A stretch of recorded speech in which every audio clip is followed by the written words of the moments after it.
In Zaporozhye last night, the police struggling, at times failing to regain control. Pro-Russian protesters clashing with the Ukrainians who'd come to try to stand against them.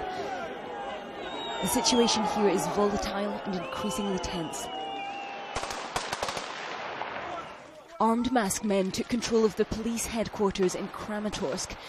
They look organised, well-trained and well-armed. Russia insists these are independent incursions, nothing to do with them. The US dismissed that as fiction and propaganda. At an emergency meeting of the UN Security Council, Ukraine said it would fight back. This is not a war between Ukrainians. This situation of confrontation was artificially created with the aim to weaken and destroy Ukraine itself. End of quote. The National Security and Defense Council of Ukraine has, in accordance with the law of 2003 on combating terrorism, adopted a decision to launch a large-scale counter-terrorist operation involving the special units of armed forces of Ukraine. We are not going to let the Crimea scenario repeat in the eastern Ukraine. But Moscow blames Kiev and the West.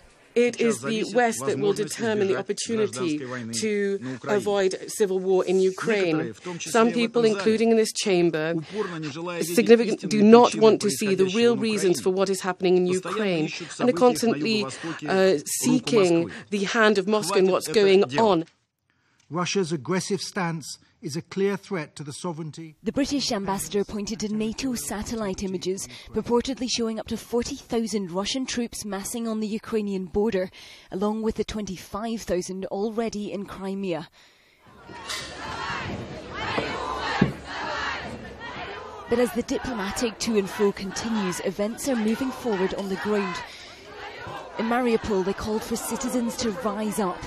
Ukraine's national flag aggressively cast aside. Foreign ministers will meet in Luxembourg later today to discuss consequences, possible further sanctions against Russia. So far, they've had little effect.